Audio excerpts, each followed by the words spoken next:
Welcome back. Well, US President Obama, as they say, has landed in Mumbai. He took off from the Chhatrapati Shivaji International Terminal, then by helicopter, getting to the Shikra helipad of the Indian Air Force over there in South Mumbai. And then you can see those pictures there. Those are exclusive pictures with CNN IBN of the cavalcade going by. Obama travels, of course, with a large entourage, about 35 to 45 cars just in his convoy. And you're seeing some of them over there. Amongst them, 4 of them earmarked are actually bulletproof.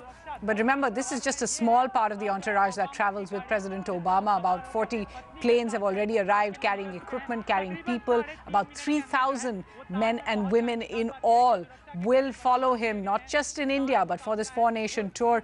India is the first stop, but then he goes on to Indonesia, Japan, and South Korea as well. And those pictures you're seeing here, just a short while ago, President Obama making his way from that airbase, from the helipad to the Taj Hotel. Now, this is probably going to be the most poignant moment of the day. US President Obama is expected in a short while, in fact, as we speak, to be reaching out to the survivors and the victims of 26/11. He's making a memorial address there at the Taj Hotel, making that message that really Mumbai is his first stop in India, and it is the Taj Hotel that is his first stop inside Mumbai. Joining me is a very special panel of people you've lost friends and family during the Mumbai attacks 2 years ago. There's Rupen Doshi. Also, thanks so much for joining us, Sudhakar Suradkar and Mr. Sevantilal Parekh. We've had you all, gentlemen, on the shows before in the past 2 years as we have discussed the impact of the 26/11 attack. See something really come out.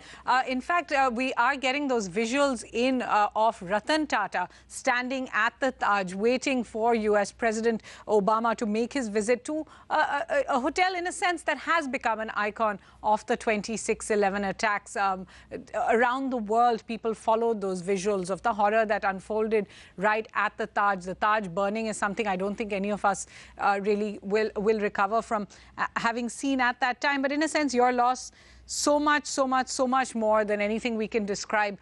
When President Obama comes here, Rupen Doshi, your friend Rohinton Mallu was in the Oberoi that day. What is it that his visit, you think, can do for the memory of your friends and others? I think his visit has 2 angles to it, really. One is economic and business, which is why he has come. And the second is the emotional angle, which is what we are all concerned about. I think the message to Obama is that, you know, Indians are smart. I think we are intelligent, as we've proven. The diaspora has proved all over the world. Please don't take us for granted. Please appreciate the value that we bring to the economic contribution of this world. That's the first part, the part of what we like to tell Obama. The second part is the emotional angle, right, which is actually more important. All right. Hold that thought right now, because we are getting those pictures of President Obama at the Taj signing the visitor's book. And I think we can go across to Rajdeep over there. Rajdeep, certainly all of this very poignant moments for Mumbaikars watching. That's right. I will come to you in a moment, Suhasini, to your guests, many of whom have, of course, a deep sense of personal loss, particularly people like Sevanti Parekh, who lost both his son and his daughter-in-law in what happened in 26/11. We didn't know that President Obama was a lefty. At least I wasn't certain of it. Now we definitely know that he's a left-hander, as he signs in that memorial book at the Taj. It's a book which was created soon after the attacks, and numerous people who visited the Taj, all dignitaries, do sign in their book. Of course, President Obama will go well beyond that, because there's a brief memorial service that is being held, which he will address in just a short while from now. We're told soon after the signing ceremony, we expect a memorial service, and we're going to talk to our guests here in Delhi also about it. Remember, President Obama has made it clear that Mumbai is to be his first stop. The Taj is where he is staying. He's staying in the old heritage wing, which had closed down and, remember, burned down almost after the 26/11 attack. So there's a symbolism, a strong sense of symbolism in this. And Michelle Obama, his wife, also accompanying him, is also signing in that book. In a sense, it's their way of reaching out to the people of Mumbai. But as Sevanti Parekh put it there, they want more than just symbolism. They want more than even just hollow words, as he put it. They want actual action. They want to know what the President and the United States will do to join in India's war against terror. I think this moment, therefore, is more than just the symbolism. It's also India's quest for justice and for closure for the victims of 26/11. President Obama and his wife, Michelle Obama, there looking at the memorial which has been set up at the Taj. Remember, where most of the people died in that tragic incident that took place 26/11/2008. So those are the images that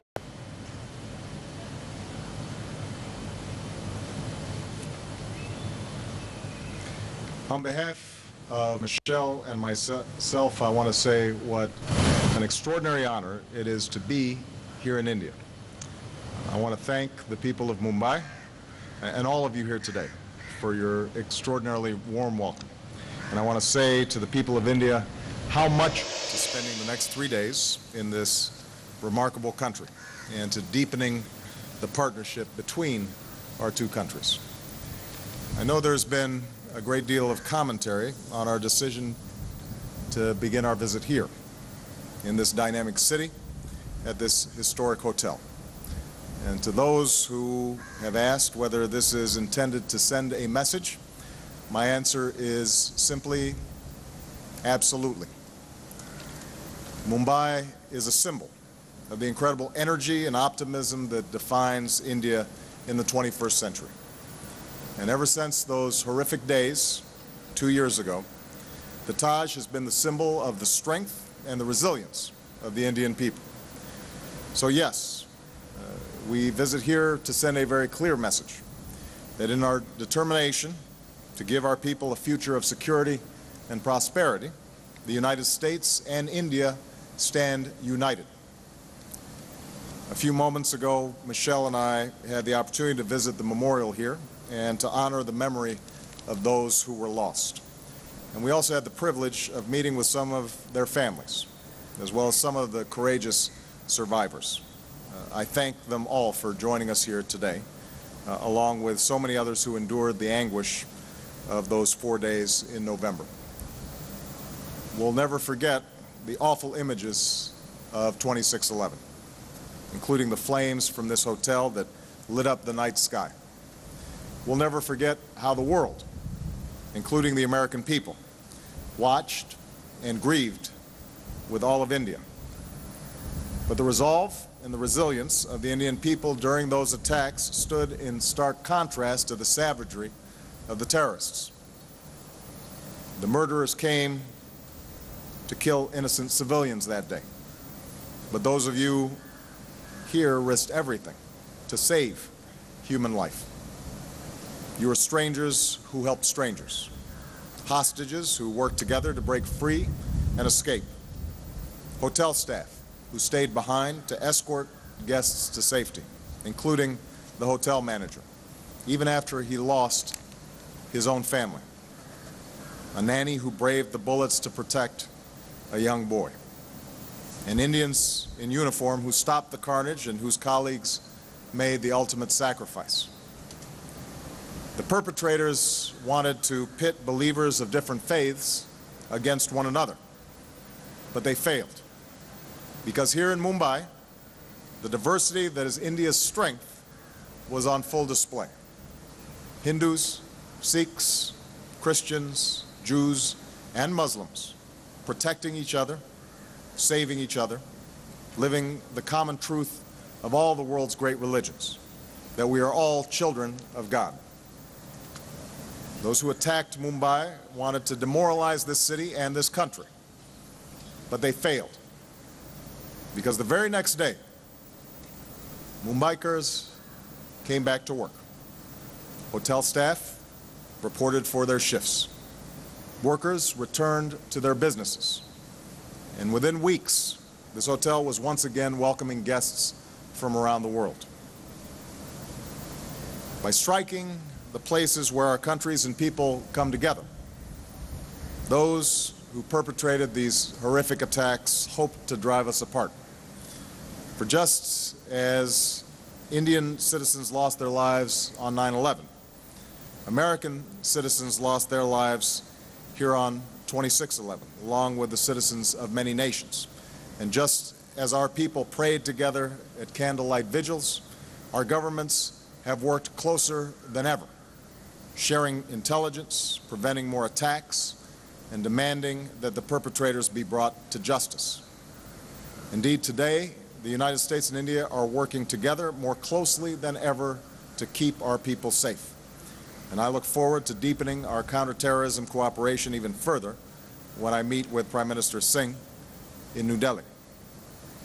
We go forward with confidence, knowing that history is on our side. Because those who target the innocent, they offer nothing but death and destruction. While we seek to build, to welcome people of different faiths and backgrounds, and to offer our citizens a future of dignity and opportunity. That is the spirit of the gateway behind us, which in its architecture reflects all the beauty and strength of different faiths and traditions, and which has welcomed people to this city for a century. That is the hope that in towns and villages across India, across this vast nation, leads people to board crowded trains and set out to forge their futures in this city of dreams. And that is the shared determination of India and the United States, two partners that will never waver in our defense of our people or the democratic values that we share. For just as your first Prime Minister said the day that the father of your nation was taken from you, we shall never allow that torch of freedom to be blown out, however high the wind or stormy the tempest. We believe that in America, and we know you believe it here in India. God bless you, and thank you very much.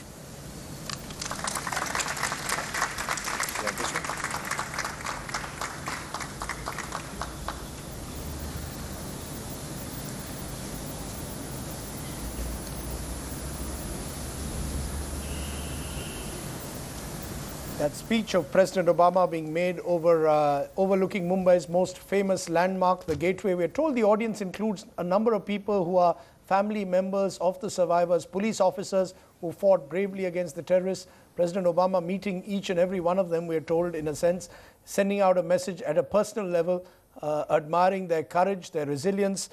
Words that he used repeatedly in his speech, reminding Indians of their shared commitment to freedom, to democratic values, respecting the diversity of Mumbai, which he said stood by on that day, the resilience of Mumbaikars, which saw them fight against terror together. Vinod Mehta, I'm sorry I interrupted you, or President Obama interrupted you, and not the anchor for once, but you were making the point that you believe that the terms of this engagement had changed, that it was more of what India could do for Obama and not what Obama could do for India. That's what President Obama is saying. I mean, that's not what I'm saying. That's what President... In a sense, Rupen Doshi, you in a sense are from the private world. When you heard those words from President Obama, did you in a sense wish that perhaps he had just stuck to his original agenda, talking about jobs, talking about business, but not giving what many on our panel are calling a half-hearted words of comfort in that sense? You know, after hearing President Obama, I honestly feel that what he says, how he says it, what his body language is, whether it's symbolic or not, is only the subject matter of panel discussions. You know, it doesn't really affect the common Mumbaikar. You know, I would like to tell President Obama that we're the world's largest victim of terrorism. We have a 5,000 years history of almost peaceful existence, and so many other problems that we have. However, he is not going to listen to us. He's not going to listen to us clearly. So therefore, we have to twist the economic arm, okay? And now he's interested in India, in doing business with India. So therefore, so that he hears, you know, all the problems that we're facing because of terrorism and other things, which are definitely coming from abroad, we have to flex the economic muscle. And therefore, when he comes to India to open up markets and do business with us, let's use that as an opportunity. Let's be smart. You know, let's not just be emotional. Right. Of course, this is a very sad and bad day for us, but let's use our smartness and intelligence to take advantage of the situation as they have done all along. These are very interesting words coming in. Sevantalal Parekh, it's not just anger against Pakistan, I seem to pick. Asking Obama. Remember, all of you can ask the US President, just log on to IBNLive.com.